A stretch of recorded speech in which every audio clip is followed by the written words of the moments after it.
नमः समय साराय स्वानुभूत्या चकासिते चित्स्वभावाय भावाय सर्वभावान्तरक्षिते वन्दितु सर्वसिद्धे धूमचल्मणोवमं गतिं पत्ते वोक्षामि समय पावुड नमो सुध केवली बड़दम। समय सारजी ग्रंथादिराज सर्वविशुद्ध ज्ञान अधिकार पे हम लोग स्वाध्याय कर रहे हैं और इस अधिकार की भी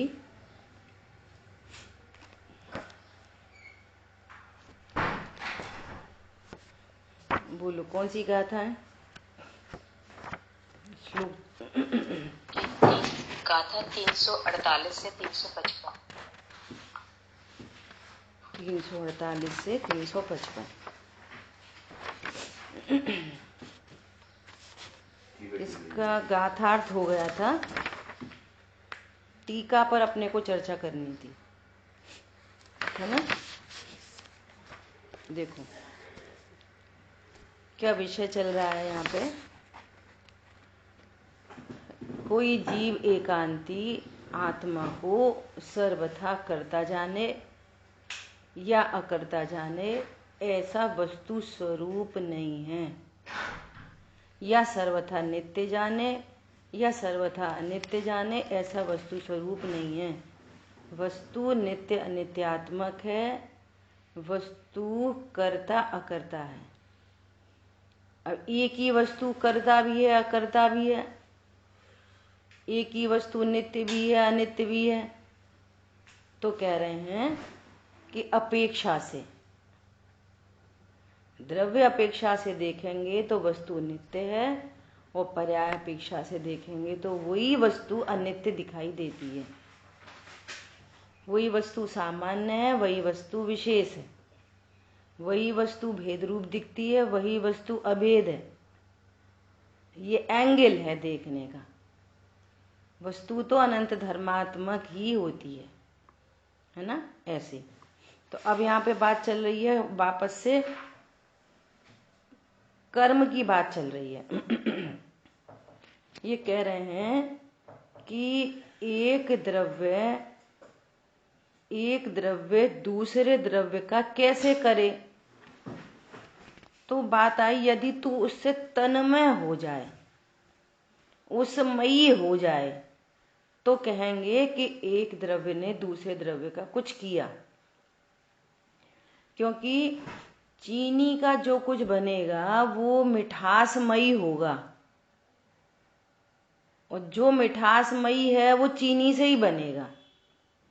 और तुम कहो कि मैंने मीठा किया, तो इसका मतलब है कि तू चीनी हो गया।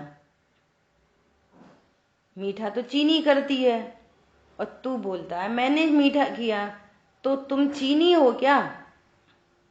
तो तुम्हें चीनी बनना पड़ेगा, ये कहना है ना? तो यहाँ शिल्पी का उदाहरण देते हुए बात की है। तो यहाँ पर ये बात कह रहे हैं, कोई कर्म होता है तो उसका कोई करण साधन होता है ना? किसी कर्म का कोई ना कोई कर्ता होता है, कर्ता कर्म को करता है और उसका कोई ना कोई करण साधन होता है। तो यहाँ पे भिन्न भिन्न करते हुए बताया कि यदि शिल्पी कुंडल बनाए तो ये शिल्पी का कर्म हुआ, तो क्या शिल्पी कर्म रूपणमित हुआ? अब वो जो कुंडल बना तो वो हथौड़ा, उसमें करण आदि है, हाथ आगे वगैरह वगैरह, तो क्या तू हथौड़ा हो गया? इस तरह से आचार्य देव युक्ति से इस बात को सिद्ध कर रहे हैं। और एक शब्द आ रहा है तन्मय, एक शब्द यहाँ पे आ रहा है कि तन्मय हो जाए। तन्मय मतलब उसमय हो जाए, ऐसा। जैसे शिल्पी स्वर्णकार आदि कुंडल आदि जो पर द्रव्य परिणामात्मक कर्म करता है। ये इंपॉर्टेंट है। कोई शिल्पी कुंडल को करता है तो कुंडल तो पर द्रव्य का परिणाम है। कुंडल तो पर द्रव्य का परिणाम है। वो पर द्रव्य क्या है? सोना। सोने का परिणाम है कुंडल। कुंडल किसका परिणाम है? सोने का, है ना। हथौड़ा आदि पर द्रव्य परिणामात्मक करणों के द्वारा करता है। और हथौड़ा भी क्या है? पर द्रव्य का परिणाम है हथौड़ा भी।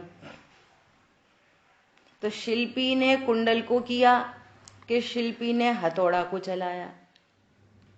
ये कह रहे हैं हथौड़ा आदि पर द्रव्य परिणामात्मक करणों के द्वारा करता है। हथौड़ा आदि पर द्रव्य परिणामात्मक करणों को ग्रहण करता है और कुंडल आदि कर्म का जो ग्राम आदि पर द्रव्य परिणामात्मक फल उसको भोगता है। अब जो कुंडल किया ना, किसके लिए? कि लोगों के लिए, या कहो धन कमाने के लिए, तो ये धन को भोगता है, तो वो भी पर द्रव्य का परिणाम है। किंतु अनेक द्रव्यत्व कारण, यहां तो अनेक द्रव्य दिखाई दे रहे हैं। सोना दिख रहा है, हथौड़ा दिख रहा है, ग्राम आदि दिख रहे हैं, धन आदि दिख रहा है और शिल्पी दिख रहा है। तो यहाँ पे तो अनेक द्रव्य हो गए। तो अनेक द्रव्यों का कार्य तुमने अकेले किया है कि भिन्न भिन्न सारे द्रव्य अपनी अपनी योग्यता से उस काल में परिणमन कर रहे हैं। सो सब न्यारे न्यारे अपनी अपनी योग्यता से परिणमन कर रहे हैं। ये कह रहा है कि मैंने परिणमाया। देखो ऐसे विश्व में अनेक प्रसंग बन रहे हैं, ऐसे अनेक। जैसे कोई व्यक्ति डॉक्टर के पास गया, उसका इलाज सही से नहीं हुआ और वो मर गया। वहीं कोई डॉक्टर था, वहीं उसके वो औजार थे, वहीं धन आदि था, वहीं कोई व्यक्ति था जिसका वो रिश्तेदार था, जो भी उसका संयोगी था। अब सबके भिन्न भिन्न परिणाम हो रहे हैं और हमें ऐसे एक दूसरे में कर्ता कर्म लगा के निमित्त नैमित्त संबंध को नहीं समझते हुए, इसका उसने किया, उसने इसका किया, इसने ये खराब कर दिया, इसने वो सही कर दिया, ये झंझट चल रहा है। ये बहुत बड़ा झंझट है। और द्रव्य परिणमन कर रहे हैं स्वतंत्र। अब देखो, अभी एक कर्म देखेंगे। क्या कर्म? कि वो जो व्यक्ति था वो मर गया, है ना। तो भाई अगर स्थूल दृष्टि से देखें तो ये आयु, अपने आयु कर्म से मर गया। अब पता चला कि डॉक्टर ने गलत इंजेक्शन लगा दिया, है ना। तो वो जो मरे, आयु कर्म पूरा होएगा ना, तो उसमें कुछ ना कोई बाहर में निमित्त होता है। एक्सीडेंट हो गया तो टक्कर लग गई, वो कुछ ना कोई बाहर में निमित्त होएगा। अंतरंग निमित्त तो आयु कर्म है, और बाहर में कोई निमित्त बन रहा है। अब वो जो डॉक्टर की जो लापरवाही है वो डॉक्टर का परिणाम है। डॉक्टर का परिणाम कहां तक सीमित है? लापरवाही तक। डॉक्टर ने इसमें कुछ नहीं किया, ना इसमें कुछ किया, ना आयु कर्म में कुछ किया, ना इंजेक्शन में कुछ किया, ना दवाई में कुछ किया। पॉइंट पकड़ में आ रहा है? डॉक्टर किस रूप से परिणमन कर रहा है? लापरवाही रूप से, अगर उसका कहा जाए। हो सकता है वो सही कर रहा हो, फिर भी कोई इन्फेक्शन क्रिएट हुआ हो, कोई घटना घटित हुई हो, और मूल में तो इसका आयु कर्म था। और उसके भी मूल में जाए तो वो तो मरा ही नहीं था, और सूक्ष्मता में जाए तो, और उसकी योग्यता देखें तो उसका मनुष्य आयु से, मनुष्य गति से दूसरी गति में जाना था, मरा तो वह है ही नहीं। और इन सब बातों की हमको खबर नहीं। तो ये अरे डॉक्टर ने गलत इंजेक्शन लगा दिए। तो डॉक्टर ने क्या किया, इंजेक्शन नहीं लगाया, डॉक्टर की लापरवाही के, वो तो अपने लापरवाही के परिणाम से अनन्य है। इंजेक्शन हाथ आदि की क्रिया से वो अन्य अन्य है, डॉक्टर ने इंजेक्शन नहीं लगाया ऐसा। और इंजेक्शन का लगना और इसका आयु कर्म पूरा होना, ये आपस में निमित्त नैमित्तिक संबंध था। समझ में आई बात? ऐसे इतना 1 लाख रुपए मांग लिए उनने, तो 1 लाख रुपए उनने नहीं मांगे, 1 लाख रुपए का परिणमन फिक्स था, वो रुपयों से अनन्य था, उसका क्षेत्रांतर होना था। और ये मेरा रिश्तेदार है, जो भी कोई है ये मेरा, तो उसका ये राग भाव था कि मैं इसको डॉक्टर को दिखाऊं। वो अपने राग से अनन्य था। जहां जहां जो परिणमन हो रहा है जिस जिस द्रव्य में, वो अपने अपने परिणमन से तो अनन्य है कदाचित, लेकिन किसी अन्य के परिणमन से वो भिन्न, पर द्रव्यात्मक होने के कारण कोई द्रव्य दूसरे द्रव्य का कर्ता नहीं है। और अनेक द्रव्य एक साथ परिणमन कर रहे हैं, और ये समझता है इसने उसका किया, उसने उसका किया, उसने उसका किया। अग्नि अपने उष्णता रूप परिणमन कर रही है, दाल अपने परिणमन, अपने गलने रूप परिणमन वो परिणमन कर रही है, कुकर अपना परिणमन कर रहा है। सब भिन्न भिन्न भिन्न भिन्न। देखो वहां किसी जीव का भाव उसके भाव तक परिणमन कर रहा है, अग्नि तक नहीं, दाल तक नहीं, कुकर तक नहीं, वे पर द्रव्य परिणाम है। और ये सारे परिणाम भिन्न भिन्न द्रव्यों के परिणाम एक समय में होने थे। एक काल प्रत्याशक्ति के कारण मैंने ये किया, उसने ये किया, तुमने ये किया, उनने वो किया, ऐसे विश्व में। और यहाँ पे अनंत द्रव्य एक समय में परिणमन कर रहे हैं। देखो यहां मति शुद्ध ज्ञानी अपन तो अल्प ज्ञेय ज्ञायक है, और भगवान तो सर्वज्ञेय ज्ञायक है। तो वो सारी दुनिया को, अन्य अन्य द्रव्यों को अन्य अन्य रूप से परिणमन करते हुए देख रहे हैं। सो नो प्रॉब्लम भैया, ये इसकी योग्यता है इस रूप परिणमन की, ये इसकी योग्यता है इस रूप, वो इसकी योग्यता है इस रूप परिणमन। ओहो ये वस्तु स्वरूप है, उत्पाद वै द्रव्य युक्तम सत, किसी ने किसी का कुछ नहीं किया, सबके बीच में वज्र की दीवार है। देखो सारे द्रव्य न्यारे नारे परिणमन कर रहे हैं। खत्म हो गई सारी कहानी। पूरी कहानी क्या हो गई? खत्म। इनने इनके साथ अच्छा किया, उनने बुरा किया, एक बार हमने ऐसा किया, एक बार उनने ये किया, वो किया, कुछ नहीं, किसी ने कुछ नहीं किया। वो जिसके जो परिणाम है वो उसी का परिणाम है, वो अपने ही परिणाम से अनन्य है और दूसरे से अन्य है। एक द्रव्य दूसरे द्रव्य से कभी तन्मय नहीं होता, तन्मय होने की गुंजाइश ही नहीं है। परंतु अज्ञानी के ज्ञान में ऐसी विपरीत मान्यता होने से ऐसा कहा जाता है कि ये पर से तन्मय हो गया। होता कुछ नहीं है, इसने पर को भोग लिया।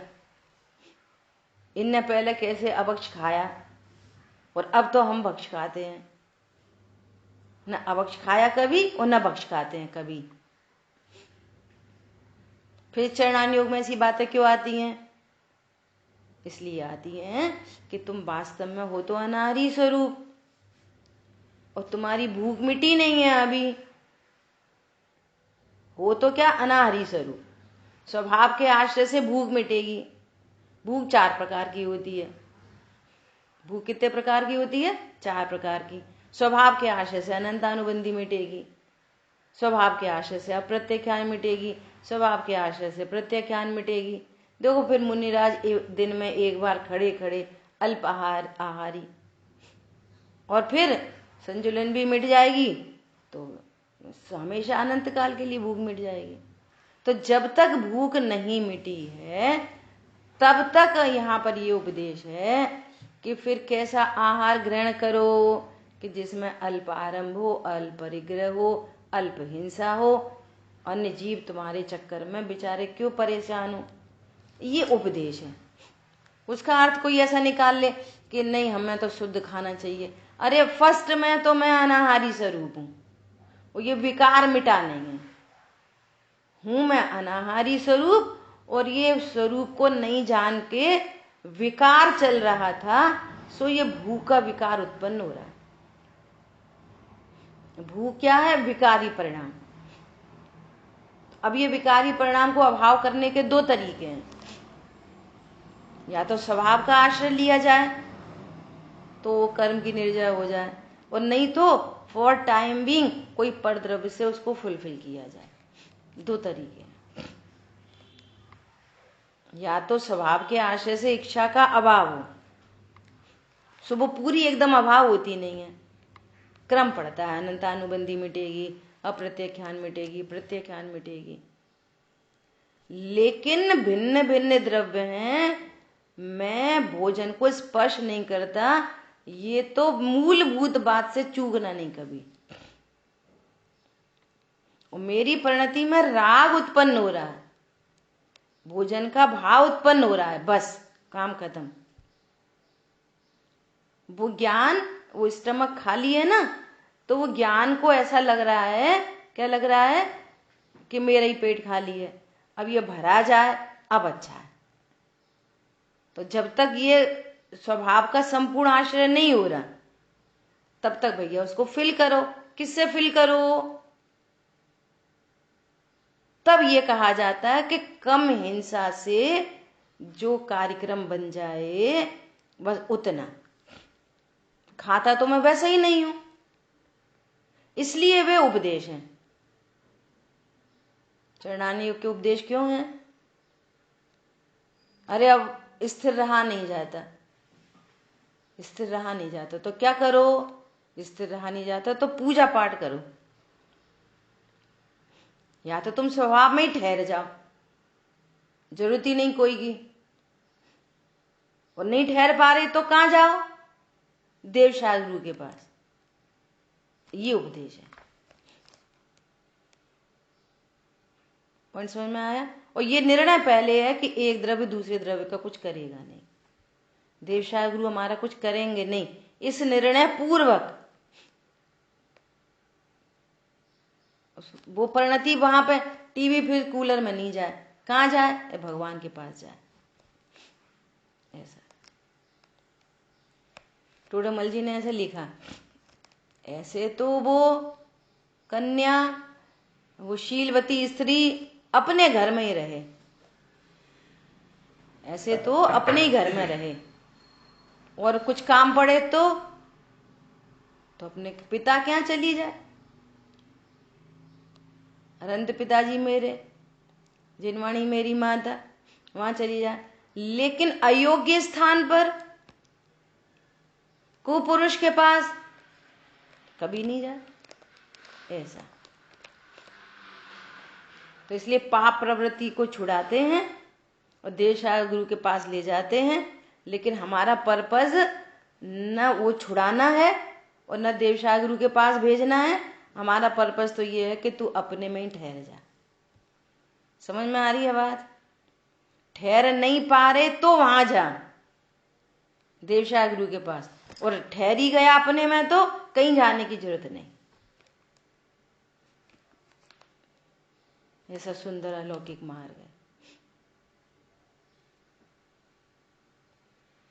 तब ये शुभ भावों की चर्चा आ जाती है, और ये समझता है कि शुभ भाव करने से मुझे भला होएगा, तो ये मिथ्या मान्यता ही बनी रहती है।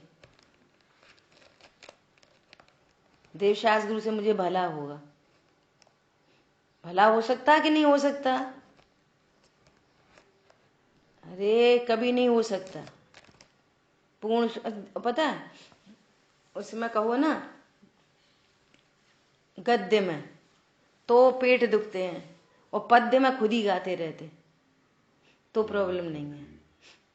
पूर्ण सुखी कर दोगे तुम ये सोचे सन्मुख खड़ा रहा, ऐसे गाते रहेंगे। अभी मंगलायतन में सचिन भैया ने सारे शुभ भावों को बानर की सेना कहा। क्या कहा? ये सारे शुभ भाव क्या हैं? ऐसा एग्जाम्पल दिया उन्होंने कि सीता जी को लक्ष्मण चुरा ले गया, ओ सॉरी रावण चुरा ले गया। तो कहाँ ले गया? कहाँ ले गया? कि लंका में। तो बोले लंका पता कहाँ है? लवण समुद्र के अंदर लंका है, वहां ले गया। हम तुम जो लंका समझते बोली लंका नहीं, अपने इसमें ऐसा उन्होंने बताया। मेरी फिर बाद में बात नहीं हो पाई उनसे इस संबंध में। तो बोले वो विद्याधर था, रावण तो विद्याधर था और ये भूमि गोचरी थे, तो ये तो जा नहीं सकते थे पानी में और ऐसे अंदर, है ना। तो फिर इनको सेतु वेतु सब बनाने पड़े, ब्रिज बनाने पड़े, फिर औरों की जरूरत पड़ी इनको। तो इनको हनुमान की जरूरत पड़ी, सुग्रीव की जरूरत पड़ी, उनकी जरूरत पड़ी। तो इनको इनकी जरूरत पड़ी थी वास्तव में। काय के लिए जरूरत पड़ रही थी इनकी? ये पूरी वानर सेना की जरूरत उन्हें क्यों पड़ी? सीता तक पहुंचने के लिए। पर्पस वानर की सेना नहीं थी, उनसे कोई उनको दोस्ती यारी नहीं करनी थी। सीता मिली, बात खत्म, जाओ तुम अपने अपने। पॉइंट समझ में आया? जैसे सीता मिल गई और फिर जैसे रावण को हरा दिया और फिर वो सोने की लंका, फिर सोने जवाहरात, ये वो सब, तो वो तो विभीषण को बिठा के आ गए। क्यों? हमारा पर्पस ही नहीं था। राज्य को लूटना थोड़ी हमारा पर्पस था। भले ही वो जीत चुके थे, सुनना ध्यान से, भले वो जीत चुके थे, वो भी ला सकते थे, वे उसके अधिकारी थे, परंतु उनका वो लक्ष्य नहीं था। लक्ष्य तो अकेली सीता थी। तो विभीषण को राजगद्दी देके और अपनी सीता लेके और आ गए, बात खत्म। और बीच में जितने लोगों की हेल्प की जरूरत पड़ी, भैया तुम तुम्हारे घर जाओ, बात खत्म हो गई। हमारा तो इतना ही पर्पस था। तो हमें तो स्वभाव सन्मुख होना है। तो स्वभाव सन्मुख होने के लिए हमें देवशास्त्र गुरु की जरूरत पड़ रही है। और हमारा पर्पस सॉल्व हुआ, अब बात खत्म हो गई। तो उन्होंने कहा कि ये जितने शुभ भाव हैं कि भाई तू कुपुरुष के पास मत जा, तो तू यहाँ अपने घर जा, माँ बाप के पास जा, लेकिन तू अपने घर में ही रहे तो सबसे अच्छा। तो उन शुभ भावों क्या कहा? वानर की सेना। अब साथ में कोई एक था, एकता मत कहो, इतना मत कहो। पक्ष होता है ना, तो वो व्यक्ति हिल जाता है। स्वरूप नहीं मालूम है ना, एक द्रव्य दूसरे द्रव्य में कुछ नहीं कर सकता। उनकी महिमा में कमी थोड़ी है, जिस एंगल से जितनी एंगल है वो। तो अब वो क्या है? वो बनारसी दास जी ने एक आध्यात्मिक रामायण लिखी है और उसमें तो उन्होंने कहा है, तो वो पद्य में पढ़ लेंगे तो नो प्रॉब्लम, मैं भेजूंगी आपको, है ना। वो ऐसे है, विराजे रामायण घट माही, विराजे रामायण घट माही, मरमी होए सो मरम को जाने, मूरख जाने नाई। विराजे, वही मरमी होए तो इन बातों को समझे, मूरख क्या समझेगा।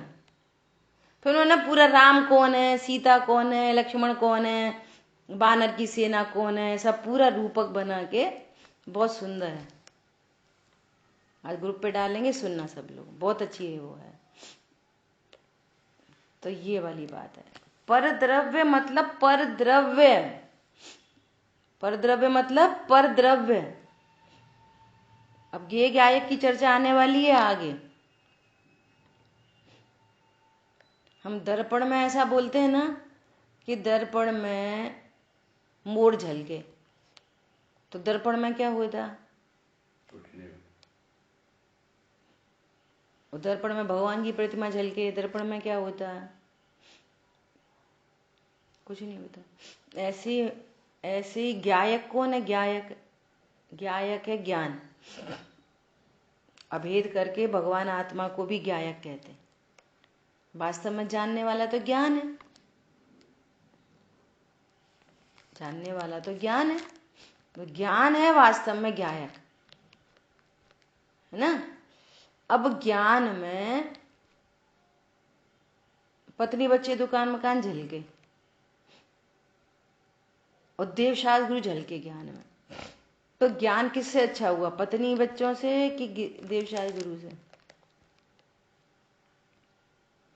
अब विचार करना बहुत गंभीरता चाहिए, अनंत पुरुषार्थ चाहिए, अनंत पुरुषार्थ चाहिए इस बात को। दृष्टांत तो अपन को ऐसे ही लगता है मामूली,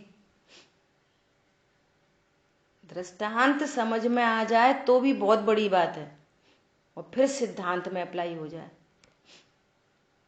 बोलो, हम दिन भर 24 घंटे, मान लिया कोई शादी में जाना ही पड़ा, मजबूरी, कोई पार्टी में जाना पड़ा, और पूरे दिन वही पार्टी और वो सब चल रहा है, और एक क्षण को भी वो सुबह दर्शन करके गए, फिर एक क्षण को भी ना भगवान दिखे, न कोई चिंतन चला, न कोई मनन चला, न स्वाध्याय हुई। अब बोलो आपको क्या लगता है?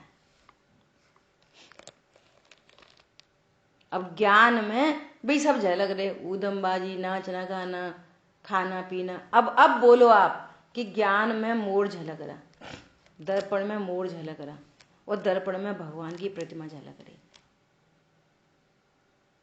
और अब अपन घर में आ गए, अब दिन भर वही पूरा पूजा पाठ स्वाध्याय, अपना चिंतन मनन। अब बोलो अब क्या लग रहा है? ये लगना ही संसार का बीज है।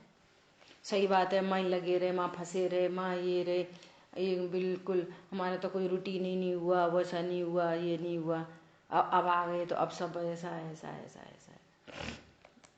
बोलो, अब एक साइड हम बोल रहे हैं कि दर्पण में मोर झलके तो कुछ नहीं होता, और दर्पण में भगवान की प्रतिमा झलके तो कुछ नहीं होता। दर्पण तो एज इट इज है, पर दोनों कंडीशन में मैं भगवान आत्मा एज इट इज हूं, आप ये निर्णय से मोक्ष मार्ग चलता है, और हम वो ज्ञान में गे बदलने से समझ रहे हैं। पत्नी बच्चों के गे नहीं बने, और भगवान दिन भर 24 घंटे मंगलायतन में चारों तरफ भगवान ही भगवान, भगवान ही भगवान, कोई से मिलो तो यही चर्चा, कोई से मिलो तो यही चर्चा। इतना अच्छा, इतना अच्छा। क्या अच्छा जब तुमने अपने बारे में निर्णय ही नहीं किया तो क्या अच्छा? बोलो, शिखर जी गए 24 घंटे और घर की याद ही नहीं आई, तो मत आन दो घर की याद। वो तो ज्ञान में बनने वाला गेयकार है। तुमने ये निर्णय नहीं किया कि मैं अनटच इफेक्टलेस फुल्ली से ज्ञायक तत्व हूं, तो क्या फर्क पड़ता है? ये गे बन गया, वो गे बन गया। बोलो, सही बात है। अब कोशिश करेंगे, अब अशुभ भाव में बहुत रहते, अब शुभ भाव में रहेंगे, जय चिंतन करेंगे।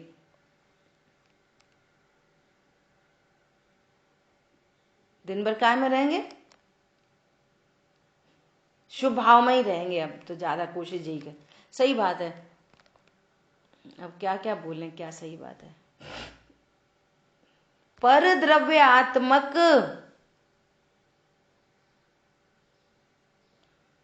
बोलो, तुम पत्नी बच्चों से अनन्य हो कि देवशास्त्र गुरु से अनन्य हो? बोलो।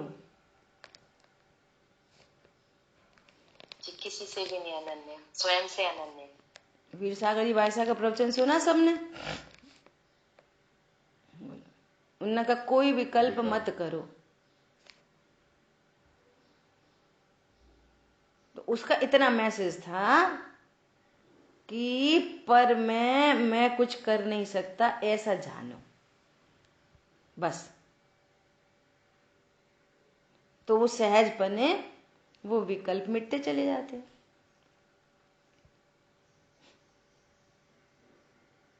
फिर उससे क्या होएगा? जब तक तुम इधर नहीं आए तब तक क्या होएगा? मतलब इतना निर्भर ज्ञान फिर ये स्वभाव सन्मुखता के लिए रेडी है। वो एक प्लेटफॉर्म है। वो क्या है? एक प्लेटफॉर्म हो गया। ये निर्णय हो गया, अरे मैं तो पर में कुछ कर ही नहीं सकता, ये विकल्प एकदम निरर्थक है। तो उससे क्या हुआ कि जब पर से भिन्नता भाषित हुई ना, तो वो अब ये प्रिपेयर ज्ञान है। कैसा? ये पात्रता है, ये ऐसा ज्ञान स्वभाव सन्मुख हो सकता है। तो फिर अब पूरी बात तो रह गई कि मैं कैसा हूं। पर के विकल्प मत करो, ओके, पर अभी तो पूरी बात चाहिए ना कि मैं कैसा हूं। ये अच्छा, सही बात है, अपन फालतू कोई के बारे में सोचते रहते। तो अब नहीं सोचेंगे, अब नहीं सोचेंगे। अब मत सोचो, फिर तुम अपने को क्या जानते हो ये बताओ। बात तो यहां पर आके रुकेगी ना। मैं कौन हूं ये जाना ही नहीं, तो वास्तव में विकल्प नहीं रुकते, वो पर से द्वेष उत्पन्न होता है। जी, वो आपने बताया था ना, वो बिना बेस के वो विकल्प, विपरीत विकल्प छूटेंगे कैसे? छूटेंगे जब बेस ही नहीं रेडी हुआ। किसके बल पे? हाँ, वो वस्तु कौन सी है आपके पास, किसके आधार कौन है, ये है। इसलिए ये बहुत बड़ी बात है, वस्तु स्वरूप क्या है। ठीक है, देखो क्या बोल रहे हैं। सबसे बड़ी बात क्या है? भिन्न भिन्न द्रव्य एक ही समय में परिणमन कर रहे हैं, किंतु अनेक द्रव्यत्वक कारण उनके कर्म करण आदि से अन्य होने से तन्मय नहीं होता। सारे द्रव्य भिन्न भिन्न है, कौन किससे तन्मय हो जाएगा? कौन किसका काम करेगा? सब अपने अपने रूप से परिणमन कर रहे हैं। अब इस समय देखो, ये जिनवाणी खुली है तो इसके पेज ऐसे अलट रहे पलट रहे। ये 100% ये इस जिनवाणी का ही, ये पुद्गल परमाणुओं का ही परिणमन है। ऐसे ऐसे होना, कौन सा पेज खुलना, कैसा पलटना, ये सब इसका परिणमन है। जीव ने इसमें कुछ भी नहीं किया, कुछ भी नहीं किया। ये मोबाइल पे जो पिक्चर बन रही है ना, जितने लोग वीडियो ऑन है, ऑफ है, जो कुछ है, ये टोटल इस मोबाइल का परिणमन है। Totally, total. और ये जो हाथ पैर हिल रहे हैं ना, ये फिर हमने ऐसा मूव किया, फिर स्काइप ऑन किया और ऐसा किया, तो ये फिंगर चल रही थी उस पर ऐसे ऐसे, ये फिंगर का परिणमन एकदम न्यारा, और उस पर स्काइप ऑन होना एकदम न्यारा, और ये फिंगर का परिणमन उसमें निमित्त कहलाएगा। कब व्हाट्सएप का पेज ऑन होएगा, कब स्काइप का पेज ऑन होएगा, ये इस मोबाइल के परिणमन अनादि अनंत फिक्स हैं। क्या बोला? अकेला जीव का परिणाम अनादि अनंत फिक्स नहीं है, इन पुद्गल परमाणुओं का भी परिणमन अनादि अनंत फिक्स है। कब वही उंगली ऐसे करेगी तो कब व्हाट्सएप का पेज खुलेगा, वही उंगली ऐसा करेगी तब कब स्काइप ऑन होएगा, कब यूट्यूब ऑन होएगा। ये फिक्स है एकदम। वहां इस उंगली के मूवमेंट में जीव का परिणाम निमित्त होगा। अब ऐसे सब परिणमन सब न्यारे न्यारे चल रहे हैं। अब धर्म अधर्म पुण्य पाप का झंझट कहां से खड़ा हो रहा है कि अब सारी न्यारे न्यारा जानो और अपने को ज्ञान स्वरूपी जानो, तो ये उंगली मूव होने पर भी, स्काइप ऑन होने पर भी, व्हाट्सएप ऑन होने पर भी, ये मिथ्यात्व के अभाव में धर्म हो जाएगा। इतने कार्यक्रम में धर्म हो जाएगा। क्या कहा? सारे द्रव्यों का परिणमन क्या है? न्यारा न्यारा। मैं जीव हूं, अकर्ता हूं, मैं मोबाइल का करता नहीं, हाथ पर चलाने का करता नहीं, भाव उत्पन्न हो रहा है इसका कथनचित करता, और मैं परम अकर्ता त्रिकाली ध्रुव। इतनी प्रोसेस होती रहेगी और धर्म होता रहेगा। बोलो, बाहर में परिणमन होता रहेगा और धर्म चलता रहेगा। अब जितनी उंगली मूव करेगी यूट्यूब पे, और यूट्यूब में देखे कौन सी पिक्चर आ रही, देखे किसने मंत्री ने क्या बोला, देखे वो कौन सा गाना है, तो साथ में पाप परिणाम अशुभ भाव। और ये यूट्यूब पे उंगली घूमेगी, कौन से प्रवचन आ रहे तो वे शुभ भाव, ये साथ में शुभ अशुभ चलता रहेगा। पॉइंट पकड़ में आ रहा है। अब कोई बोले तो हमें काय को पाप पड़ रहा, हम यूट्यूब देख रहे, फिर क्यों गुस्सा करते कि तुम इतना यूट्यूब क्यों देखते, फिर ये गुस्सा क्यों किया जाता, इतना दिन भर मोबाइल पे क्यों लगे रहते। इसलिए कहा जाता है कि इस मोबाइल पे लगे रहने पर ये भिन्न भिन्न स्वतंत्रता की बात तुम्हें समझ में नहीं आएगी।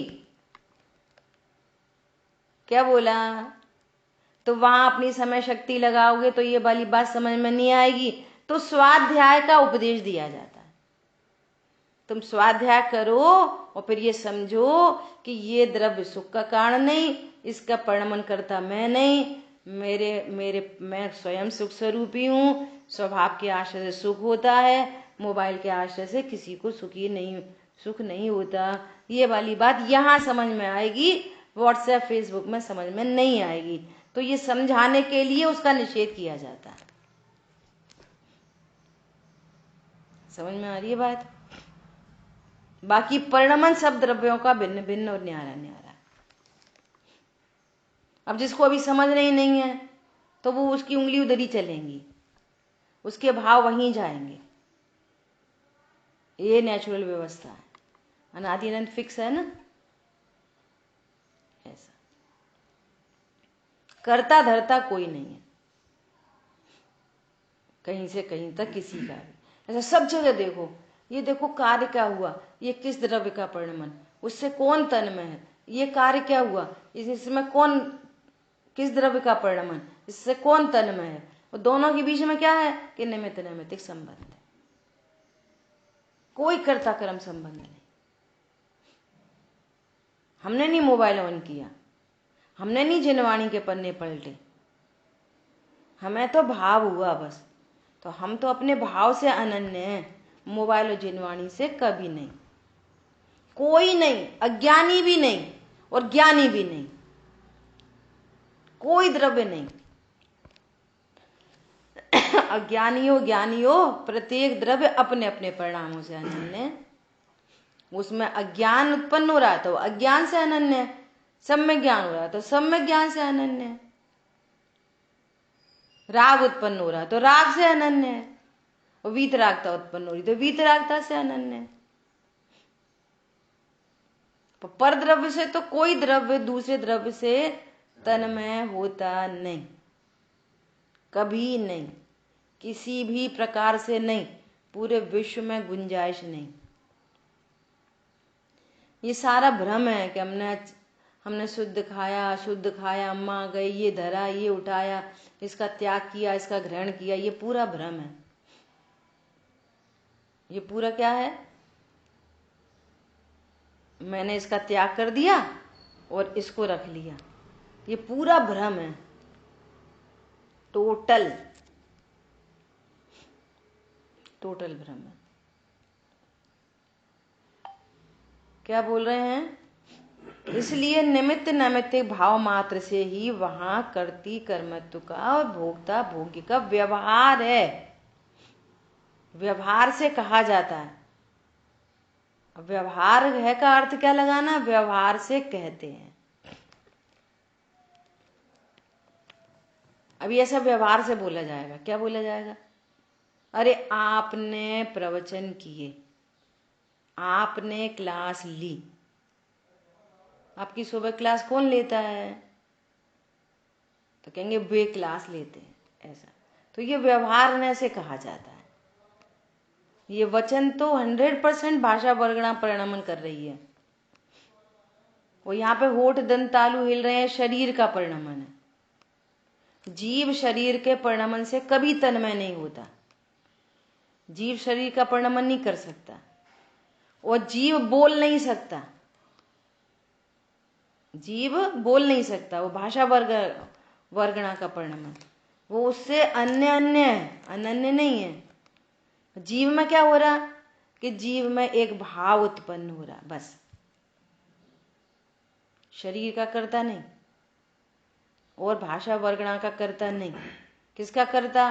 भावों का कर्ता। किस भाव का कर्ता? चलो स्वाध्याय करें। इस भाव का कर्ता वो भगवान आत्मा परमा करता। भगवान आत्मा विराज। सचिन भैया ने कल क्लास स्टार्ट की, आए बैठे बोलते नमोस्तु नमोस्तु नमोस्तु, परमेष्टि को बंदामी बंदामी बंदा। मैं किस परमेष्टि की बात कर रहा हूं? आप क्या समझ रहे? ओहो, यहाँ देवल में विराजमान परमेष्टि को नमस्कार करता पर नमोस्तु नमोस्तु नमोस्तु, परमेष्टि को नमस्कार हो तो मैं ज्ञान कहाँ जाता तुरंत? भी दिखते परमेष्टि।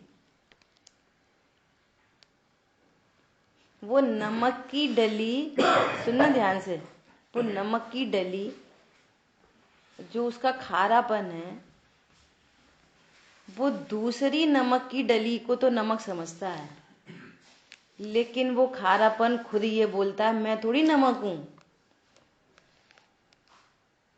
मैं थोड़ी नमक हूं, वो नमक है। अरे तू भी तो नमक ही है। एक दीपक जो प्रकाशमान है और दूसरा दीपक जल रहा है, तो वो उसकी रोशनी में वो दूसरा दीपक दिख रहा है ना, तो ये क्या कह रहा है? वो दीपक है, मैं कहाँ? मैं दूसरा है, वो दीपक है। मेरी रोशनी में वो जो दीपक दिख रहा है ना, वो दीपक है। और तू कौन है? अब मैं दीपक बनूं तब है, मैं दीपक बनूं तब है। बोलो, ऐसे ये ज्ञान कहता है वे भगवान हैं, हम तो भगवान बने तब है। क्यों बोल रहा है ये वाली बात? कि वो अपने को अभी भी देह रूप जान रहा है, अभी भी कषाय रूप जान रहा है, अभी भी कर्मों से बंधा जान रहा है, इसलिए ऐसा बोल रहा है। ये निर्णय से शून्य ज्ञान है। करते रहो पूजा पाठ, सुनते रहो, सुनाते रहो दूसरों को। क्या ये निर्णय नहीं बन रहा अभी तक मैं कौन हूं? ये वाली बात है। इसी प्रकार आत्मा भी पुण्य पाप आदि जो पुद्गल द्रव्य परिणामात्मक पुद्गल के परिणाम स्वरूप कर्म को करता है, मन वचन काय रूप पुद्गल द्रव्य परिणामात्मक करणों के द्वारा करता है। मन वचन काय वचन मन रूप पुद्गल द्रव्य परिणामात्मक करणों को ग्रहण करता है और पुण्य पापादि कर्म के सुख दुखादि पुद्गल परिणामात्मक फल को भोगता है, किंतु अनेक द्रव्यत्व के कारण उनसे अन्य होने से तन्मय नहीं होता। इसलिए निमित्त नैमित्तिक भाव से ही वहाँ कर्तृत्व कर्मत्व और भोक्ता भोग्य का व्यवहार है। निमित्त नैमित्तिक संबंध होने से व्यवहार से कहा जाता है। मुनिराज शुद्ध भोजन करते क्या? शुद्ध भोजन करते, तो व्यवहार से कहा जाता है कि मुनिराज शुद्ध भोजन करते। ये व्यवहार ने का वचन है, क्योंकि वो संयोग में आ रहा है ना, उनके निमित्त से बनाए गए आहार को नहीं करते, तो पर्याय सापेक्ष ये वाली बात कही जाती है। वास्तव में जीव मात्र कभी भी भोजन से कभी भी तन्मय नहीं होता, कभी भी नहीं होता।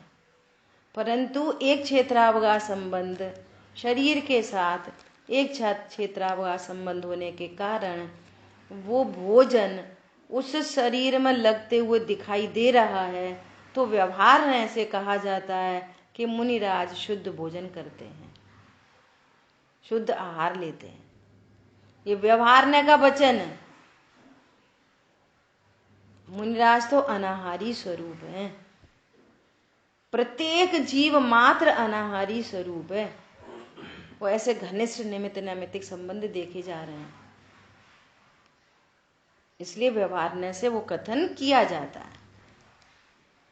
ठीक है। और जैसे वही शिल्पी करने का इच्छुक होता हुआ, देखो ये इच्छा हुई शिल्पी में, इच्छा चेष्टा रूप अर्थात कुंडल आदि करने के अपने परिणाम रूप और हस्तादि के व्यापार रूप जो स्व परिणामात्मक कर्म को करता है, तथा दुख स्वरूप ऐसा जो चेष्टा रूप कर्म के स्व परिणामात्मक फल को भोगता है, और एक द्रव्यत्व के कारण उनसे कर्म और कर्म फल से अनन्य होने से तन में कर्म फल में है। क्या बोल रहे हैं?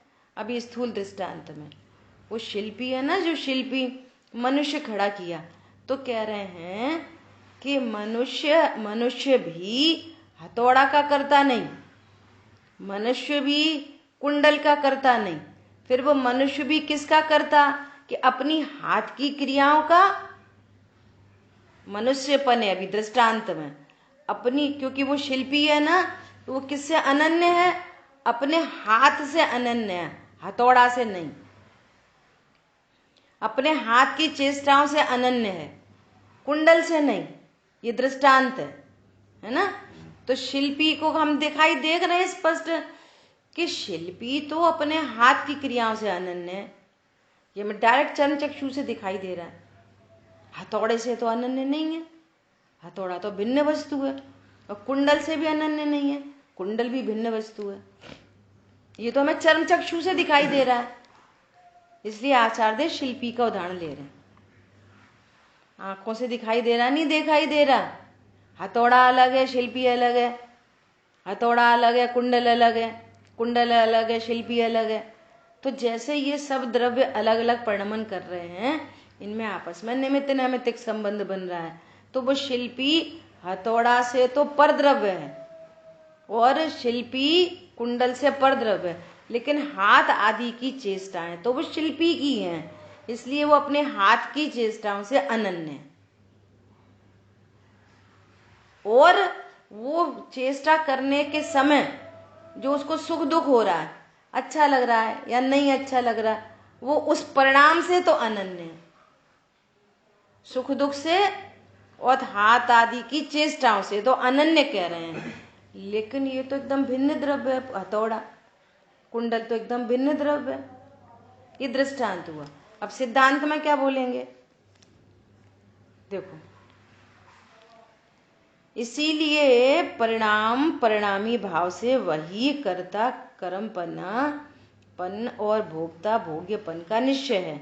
उसी प्रकार आत्मा भी, अब अपन सिद्धांत समझते हैं, उसी प्रकार आत्मा भी करने का इच्छुक होता हुआ, सुनो बहुत ध्यान से, आत्मा में क्या भाव उत्पन्न हुआ कि मैं कुंडल बनाऊं, मैं रोटी बनाऊं, मैं भगवान की पूजा करूं, मैं सबको समझाऊं।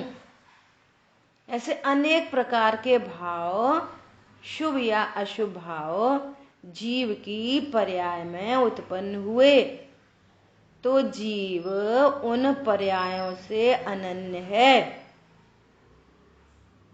जीव मैं रोटी बनाऊं इस परिणाम से तो अनन्य है, लेकिन आटा से, चकला से, बेलन से, तवा से अन्य है, उनसे तन्मय नहीं है। किससे तन्मय है? अपने परिणामों से, नंबर 1। और number 2, very very very important, number 2, किससे अनन्य है? अपने प्रदेशों से। असंख्यात प्रदेशी है ना। जीव कितने प्रदेशी है? असंख्यात प्रदेशी। तो ये अभी जो बोलने का भाव उत्पन्न हो रहा है ना, इस समय आत्मा के प्रदेश ऐसे हिल रहे हैं, कंपन कर रहे हैं। योग, योग बोलते हैं ना, योग आन प्रदेशों का परस्पंदन योग। देखो कैसा घनिष्ठ निमित्त नैमित्तिक संबंध है। जब इसको गमन करने का भाव आएगा ना जीव को, तो वो जो पैर वाले प्रदेश है ना, पैर के प्रदेश, वे परिणमन करेंगे गमन रूप प्रदेश, आत्म प्रदेश। ऐसे बोलने का भाव उत्पन्न हो रहा है ना, तो यहाँ जो जो प्रदेश है ना, वो ऐसे हिलेंगे। तो उस एक क्षेत्रावकाश संबंध होने से आंध्र प्रदेश हिलेंगे, तो शरीर के प्रदेश भी ऐसे ऐसे हिलेंगे। उस पुद्गल परमाणु भी ऐसे ऐसे हिलेंगे। तो बोलने की क्रिया बनेगी, बाहर से बोलने की क्रिया बनेगी। पैर के प्रदेश हिलेंगे तो गमन की क्रिया बनेगी। तो मूल में, अंदर में कौन, आत्मा में क्या क्या हो रहा है कि आंध्र प्रदेशों का परस्पंदन और परिणाम, ये आत्मा की चीज है। आत्मा की चीज क्या क्या है? असंख्यात प्रदेशों का परस्पंदन प्लस परिणाम। तो आत्मा किससे अनन्य हुआ? अपने प्रदेशों से और परिणाम से। और एक क्षेत्रावकाश संबंध होने से जैसे आत्मा के प्रदेश हिल रहे हैं, तो शरीर भी वैसे हिलना पड़ेगा। पानी में चीनी डाली तो चम्मच से हिला रहे, तो हमें तो चीनी में घुलानी है, चीनी हिला रहे, लेकिन अकेली चीनी नहीं हिलती। एक क्षेत्रावकाश होने से वो पानी भी हिलता। जैसे चीनी हिलती वैसे पानी भी हिलता। ऐसी जैसे आत्म प्रदेश हिलते वैसे शरीर भी हिलता। क्यों? एक क्षेत्रावकाश संबंध होने से। और इसको भ्रम हो जाता कि मैंने उंगली हिलाई। मैंने उंगली नहीं हिलाई, मैंने तो आत्म प्रदेशों को हिलाया। मैंने किसको हिलाया? आत्म प्रदेशों को। वो आत्म प्रदेश हिल रहे तो उंगली भी एक क्षेत्रावकाशी होने से वो भी हिल रही। तो इसको क्या समझ में आ गई कि मैंने उंगली हिलाई? मैंने उंगली नहीं हिलाई। उंगली से तो मैं तन में नहीं हूं, उंगली तो भिन्न द्रव्य है, मैं तो आत्म द्रव्य हूं। तो असंख्यात प्रदेश मेरे हैं, उंगली मेरी नहीं है। मैं उंगली नहीं हिला सकता, उंगली नहीं हिला सकता। पैरालिटिक अटैक पड़ जाए, उंगली हिला सकता? बोलो, पैरालिटिक अटैक हो जाए, उंगली हिला सकता? उंगली हिलाने का भाव भी है और आंध्र प्रदेश भी हिल रहे हैं, उंगली नहीं हिल रही। क्या बोला?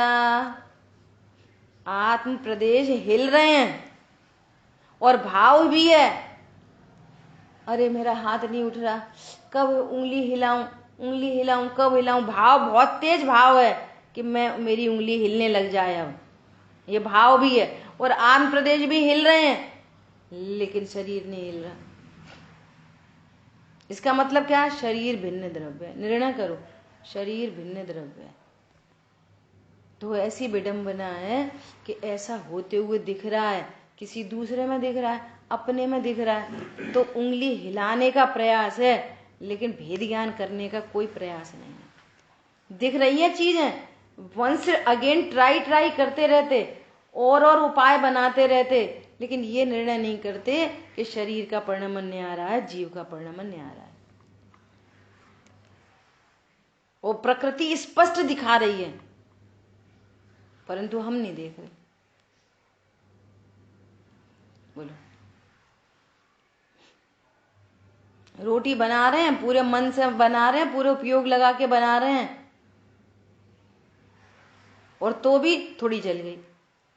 तो निर्णय नहीं करेंगे कि हम पुद्गल के करता नहीं है, ये कहेंगे अरे वो ध्यान बढ़ गया, अरे वो ऐसे। करता तो हम ही हैं, पर हम कर नहीं सके। करता तो हम ही हैं, लेकिन हम कर नहीं सके, इसलिए दीन होता है। फिर कोई बोला अरे यार तुमने पूरी रोटी जला के रख दी, इतने साल हो गए रोटी बनानी नहीं आई, तो ये झंझट क्रिएट कर सकते हैं, निर्णय नहीं कर सकते। क्या कहा? राग द्वेष कर सकते हैं, भव समुद्र में डूब सकते हैं, अपने को बचा नहीं सकते। क्या बोला? इसलिए राग द्वेष होना सरल बात है और अपना उत्थान करना ही अनंत पुरुषार्थ है। बोलो क्या बोल रहे हैं? देखो,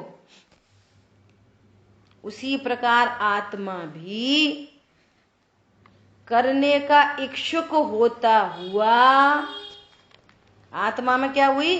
इच्छा उत्पन्न हुई।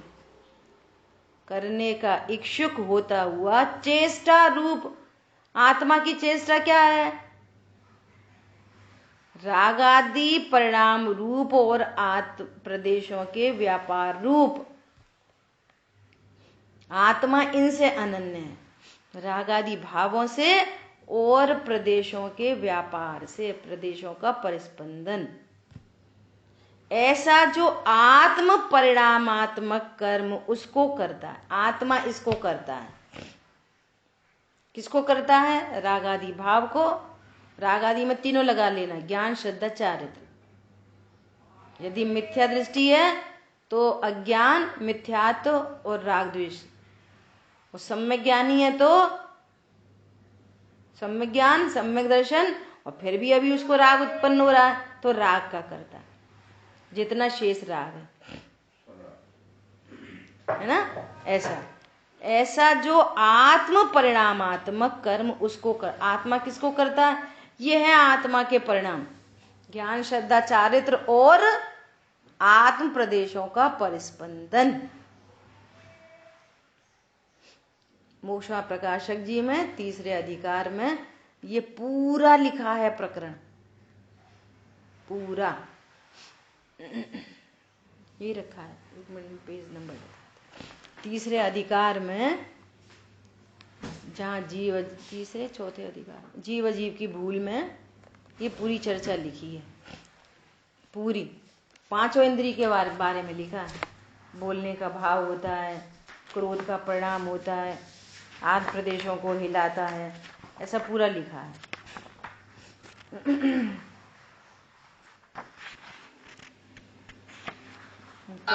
ये एक मिनट, हाँ बोलूं क्या? एक मिनट, हाँ बोलिए बोलिए। हाँ, जीव जब रागादि भावों को करता है तब उसे उस भावों का कर्ता कहा है।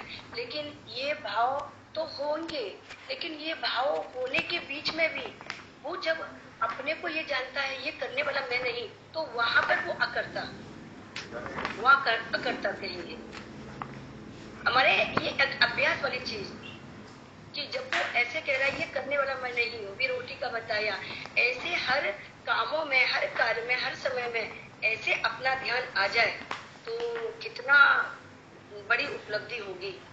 जो कि हमें वही आरोप वाली वो चीजें याद आती हैं, लेकिन आना चाहिए यही सब याद। देखो तो वहाँ अपन शुरू से ये वाली बात कह रहे हैं कि जहाँ जो विषय चलता हुए ना, उस विषय को समझने की कोशिश करना चाहिए। अभी जो हम पर आचार्य देव क्या कह रहे हैं, अभी मैं बार बार इस बात को बोल रही हूँ कि अभी शुद्ध न की तो बात ही नहीं आई है, अभी प्रमाण की स्थापना चल रही है। किसकी स्थापना चल रही है? पर द्रव्यों से भिन्नता और अपने प्रमाण की स्थापना। अभी शुद्ध न की तो बात ही नहीं आ रही बिल्कुल। तो अभी इतनी तैयारी हो।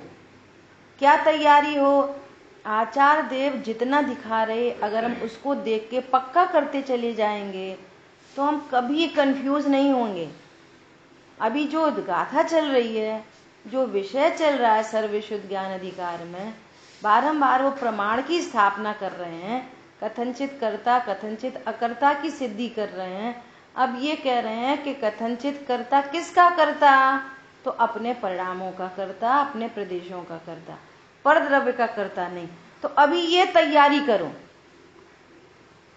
अब मैं परम अकर्ता कैसे हूं उसकी बात अभी चल ही नहीं रही।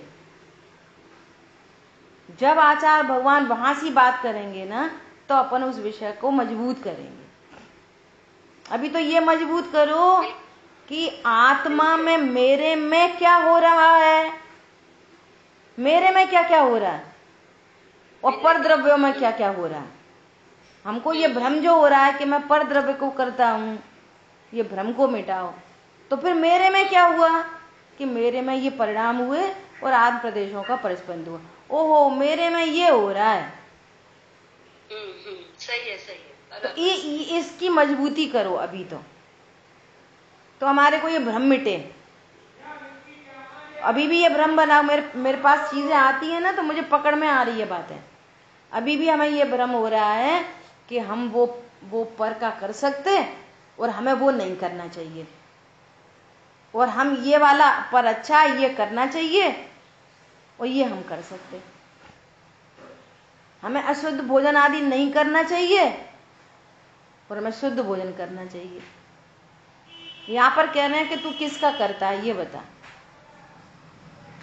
तो हमारी वो जो भ्रांति है ना वो तो वहीं पे बनी बनाई बैठी है। और फिर हम फिर ये वाली बात आगे रख देते। तो अभी शुद्ध न की बात जब आएगी ना तो अपन धुआंधार तरीके से उसी की बात करेंगे। और अभी आचार्य भगवान प्रमाण की स्थापना कर रहे हैं ना, तो अभी अपने ज्ञान में प्रमाण की स्थापना करो। और जिसको प्रमाण की स्थापना होगी वो ही शुद्ध न में जा सकता है। हौच पौच होगी तो वो शुद्ध न में जा ही नहीं सकता। इतना निर्भर हो जाएगा ज्ञान। कितना निर्भर होगा। परद्रव्य का परिणमन परद्रव्य में देखेगा, अपना परिणमन अपने में देखेगा। वो अपने में जो परिणमन हो रहा है वो पर के कारण नहीं जानेगा। अपने में जो भी शुभ अशुभ भाव उत्पन्न हो रहे उसका कर्ता अपने को ही जानेगा। तो अपने जो है ना, जो अपना असली स्वरूप वो सामने आ जाएगा। कच्चा चिट्ठा ऐसे नहीं आएगा। तब समझ में आएगी कि हम कहां पर जी रहे हैं। अब जब पाप के कर्ता हो ये जब आचार्य भगवान बताने जा रहे हैं तब हम अपने अकर्तृत्व को देखेंगे तो फिर बात नहीं बनेगी।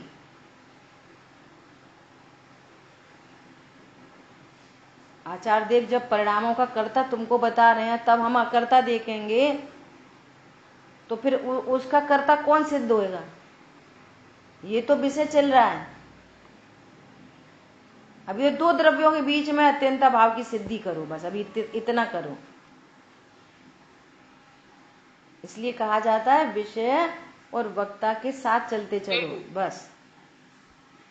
ठीक है, ये सुन रहे हैं, बहुत अच्छा पढ़ गया। बोले बिल्कुल बिल्कुल सही। हाँ। पहला कर्ता मान रहे हैं तो सारी भूल हो रही है, पहले उसको दूर करें फिर बात आएगी आगे। देखो ये मोक्षा प्रकाशक जी में चौथा अधिकार है ना। तो चौथे अधिकार में आप पेज नंबर, मेरे में तो पेज नंबर ये 86 है। अब किसके में क्या पेज नंबर होगा वो देखना, लेकिन टॉपिक देख लेना। चौथे अधिकार में मिथ्या दर्शन का स्वरूप कहा, पहला टॉपिक। फिर दूसरा कह रहे हैं प्रयोजन अप्रयोजन भूत तत्व। अब थर्ड चैप्टर है, चौथे अधिकार में थर्ड चैप्टर है क्या, मिथ्या दर्शन की प्रवृत्ति। उसमें जीव अजीव तत्व संबंधी अयथार्थ श्रद्धान, इसको पढ़ना आप। इसमें पूरा यही लिखा है। ठीक है, पेज नंबर चौथा अधिकार, पेज नंबर मेरे में तो 86 है, लेकिन आप हेडिंग क्या देखना, जीव अजीव तत्व संबंधी अयथार्थ श्रद्धान। जीव अजीव तत्व संबंधी अयथार्थ श्रद्धान में पूरा चैप्टर दिया। ये शरीर के परमाणु हिलते हैं, आत्मा में क्या होता है, आत्मा में भाव होता है, वहाँ बोलने की इच्छा हो तब क्या होता है, गमन की इच्छा हो तब क्या होता है, क्रोध हो तब क्या होता है, ये उन्होंने पूरा यहाँ पर बताया है। तो इसका सब ये आपका होमवर्क है, ये आप स्वाध्याय करना। ठीक है, तो यहाँ पर क्या कह रहे हैं कि आत्मा में क्या होता है कि आत्मा में राग आदि भाव होते हैं, और जब राग आदि भाव कहा जाए ना कभी भी, तो उसमें ज्ञान श्रद्धा को गर्भित समझना।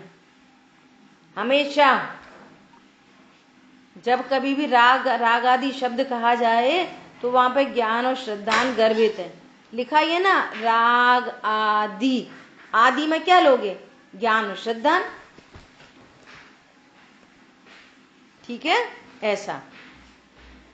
तथा दुख स्वरूप ऐसा जो चेष्टा रूप कर्म के आत्म परिणामात्मक फल उसको भोगता है। उसके फल में क्या हो रहा है? दुख उत्पन्न हो रहा है, आकुलता उत्पन्न हो रही है, उसको भोगता है आत्मा। इसमें एक द्रव्यत्व के कारण, ये एक द्रव्यपना है। द्रव्य गुण पर्याय और आत्मा के प्रदेश, ये एक द्रव्यपना है। एक द्रव्य में क्या क्या है? जीव द्रव्य, उसके अनंत गुण, अनंत गुणों की पर्याय और असंख्यात प्रदेश, ये है एक द्रव्यपना। आप देखो मेरे में क्या क्या है।